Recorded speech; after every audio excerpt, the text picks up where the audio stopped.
Saint-Esprit. Tu es l'Esprit de Jésus. Tu es élevé, Esprit de Jésus.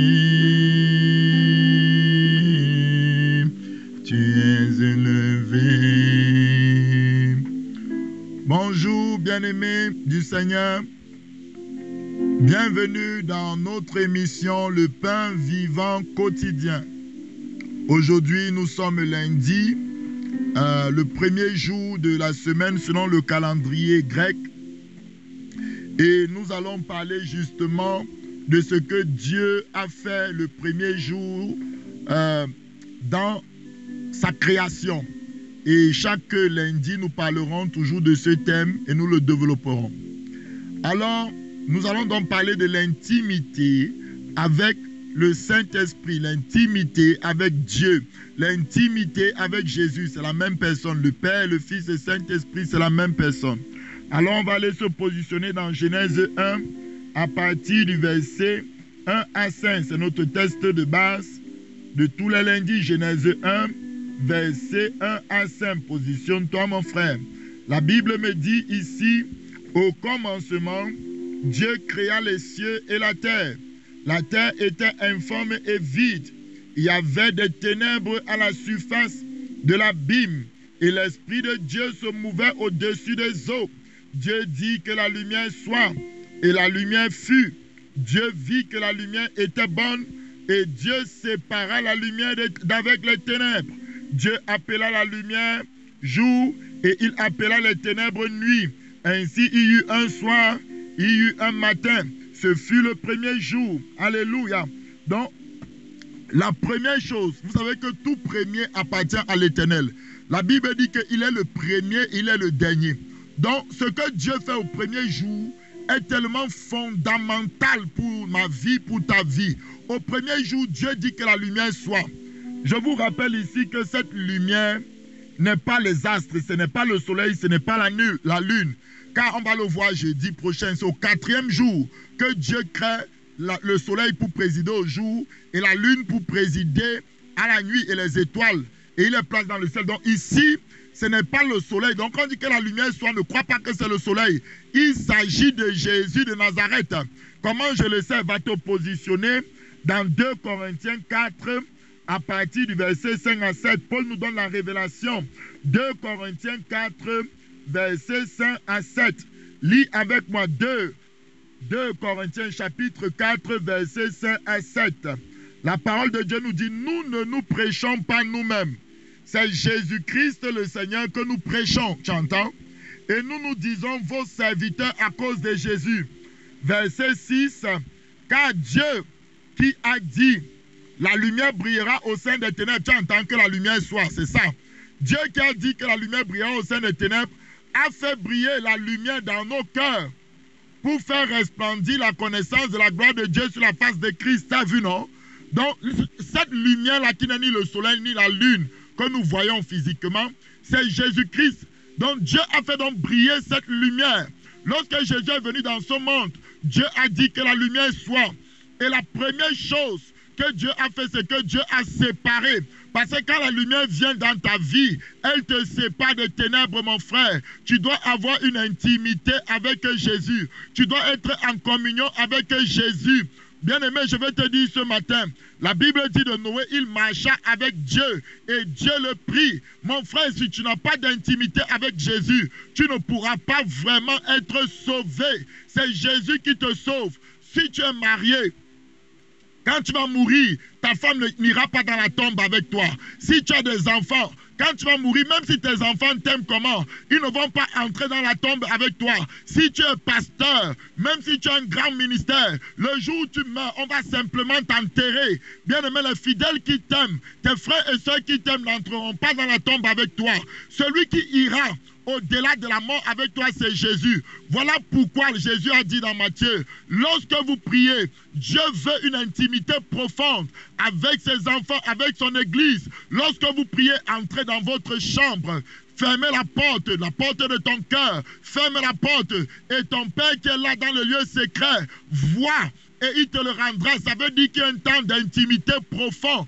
Même Jésus se réveillait avant que la journée ne commence. La Bible dit que quand il se faisait encore tôt, quand il se faisait encore nuit, il se levait, il allait dans un lieu désert. Il laissait ses disciples le cherchaient, mais où il est allé? Mais il allait, il priait seul. Il allait communier avec le Père. Alors ce matin, je veux te dire, l'intimité avec Dieu, c'est la première chose que tu dois avoir dans ta vie. C'est bien d'aller à l'église tout le temps. C'est bien de servir Dieu à l'église. C'est mieux d'avoir une intimité personnelle. Depuis combien de temps tu n'as pu serrer Jésus dans tes bras dans l'intimité?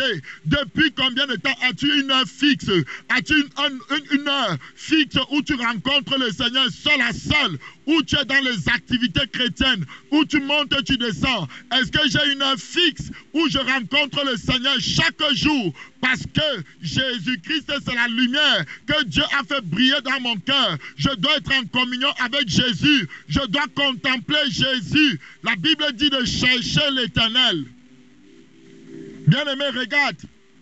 Lorsque Adam a péché, Dieu va venir dans le jardin d'Éden. C'est dans Genèse 3, versets 7 à 8. Il va poser une question qui me déchire le cœur. Va lire là-bas, Genèse 3, versets 7 à 8. L'intimité avec Dieu, l'intimité avec Jésus, les temps seuls avec Jésus sont nécessaires. Genèse 3, versets 7 à 8. La Bible nous dit: les yeux de l'un et de l'autre s'ouvrirent lorsqu'ils ont péché, lorsqu'ils ont mangé le fruit défendu. Et ils connurent qu'ils étaient nus, et ayant cousu des feuilles de figuier, ils s'enfirent des ceintures. Verset 8. Alors, il entendit la voix de l'Éternel Dieu qui parcourait le jardin vers le soir. Et l'homme et sa femme se cachaient loin de la face de l'Éternel Dieu, au milieu des arbres. Verset 9. Mais l'Éternel Dieu appela l'homme et lui dit: où es-tu? Alléluia. Donc la voix de l'Éternel venait vers le soir. Donc Adam et Dieu avaient un rendez-vous vers le soir. Vers le soir, c'est-à-dire vers 18h. Donc c'était peut-être entre 17h et 18h. Dieu venait tous les jours. Dieu parcourait le jardin. Il appelait Adam. Il n'a pas dit: où êtes-vous? Il dit: où es-tu? C'est-à-dire qu'il avait une intimité personnelle avec Adam. Il avait une intimité personnelle avec Ève. Bien aimé, bien qu'ils étaient mariés, mais chacun devait avoir un temps où il rencontre son Créateur seul. Bien-aimé, tu as été créé pour Jésus tout seul. Tu as été créé par lui et pour lui. Il faut un temps où tu dois le rencontrer. C'est bien de balayer l'église. C'est bien de chanter à la chorale. Mais as-tu une intimité avec Dieu? Cherches-tu Dieu pour ce qu'il est? As-tu un temps où tu viens devant sa présence et tu dis: Seigneur, c'est toi que je désire. C'est toi que je veux. Alors ce matin, je nous incite à l'intimité profonde. Ce matin, je suis la voix qui crie dans le désert: allez vers l'époux, retournez vers le Seigneur dans les chambres, retournez vers le Seigneur dans les lieux d'intimité, retournez vers le Seigneur, cherchez la face de Dieu, cherchez Dieu, cherchez le Seigneur pendant qu'il se trouve encore. Bien-aimé, c'est fini pour cette première partie de l'émission. On va se retrouver dans quelques secondes pour la seconde partie de l'émission. Soyez bénis, mes frères et sœurs.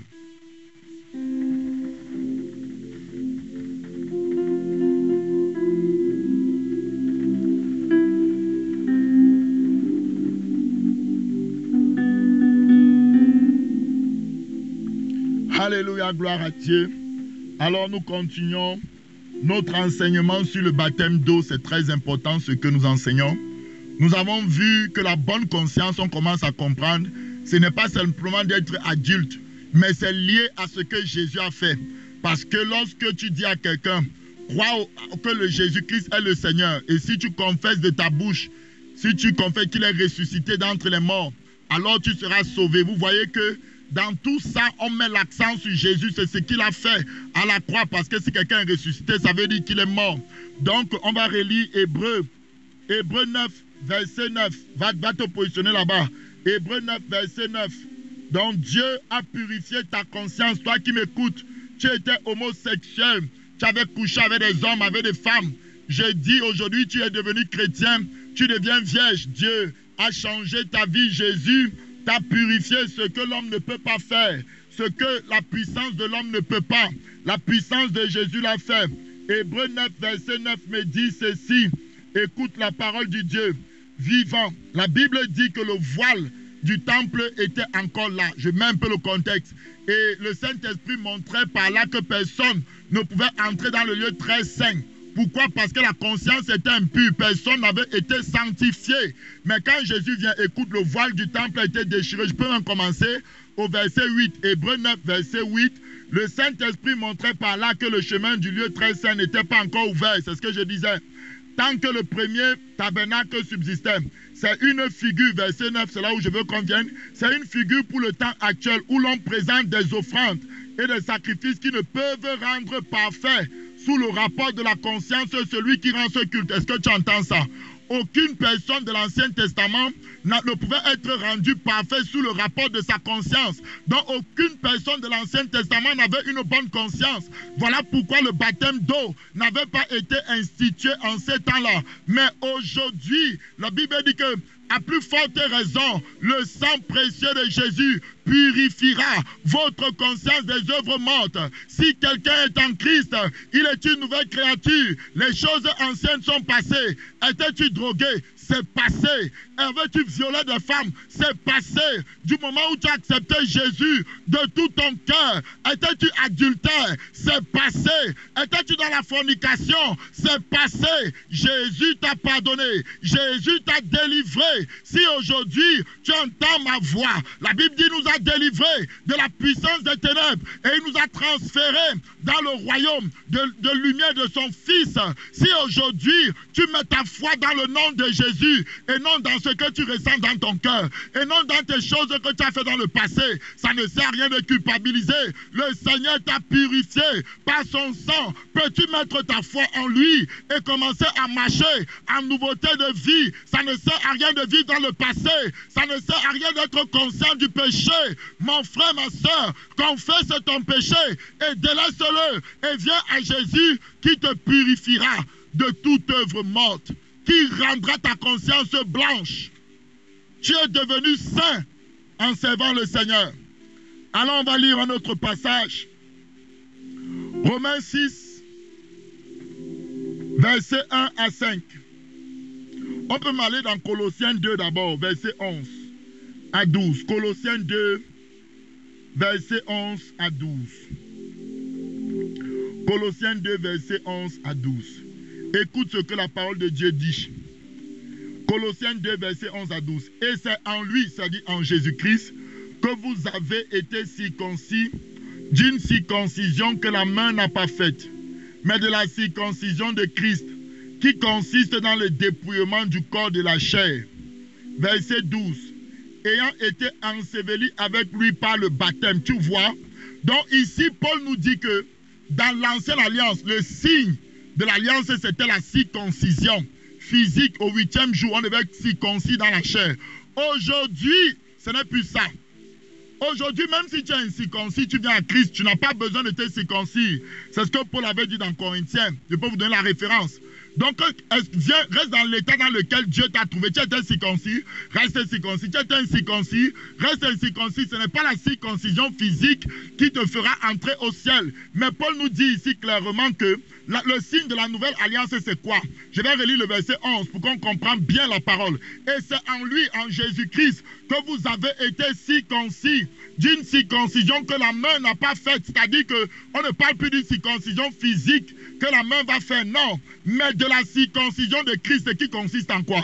Qui consiste dans le dépouillement du corps de la chair. Comment cela se fait? Ayant été, tu vois, non, parce que les versets sont liés. Verset 12, ayant été enseveli, donc Dieu a détruit, on a pris la figure du baptême comme au temps de Noé. Dieu a détruit tout ce qui était de la terre. La Bible dit que si vous êtes ressuscité avec Christ, faites mourir les membres qui sont sur la terre. Donc par le baptême d'eau, c'est déjà une prophétie que toutes les œuvres de la chair seront détruites dans ta vie. La parole de Dieu dit, ayant été enseveli avec lui par le baptême, vous êtes aussi ressuscités en lui et avec lui par la foi, en la puissance de Dieu, qu'il a ressuscité des morts. Bien-aimés, le baptême, c'est le signe de la nouvelle alliance aussi. Lorsque tu te baptises, on t'ensevelit. Lorsque tu te baptises, tu es mort Tu es mort à ton ancienne vie. Lorsque tu sors du baptême, tu vis pour Jésus. Tu n'as plus de vie. Ta vie, c'est Jésus. Nous allons continuer ça demain. Nous allons continuer à parler de cette vérité demain. Bien-aimés, on se retrouve demain. Que la grâce de Dieu soit avec vous. Au nom de Jésus.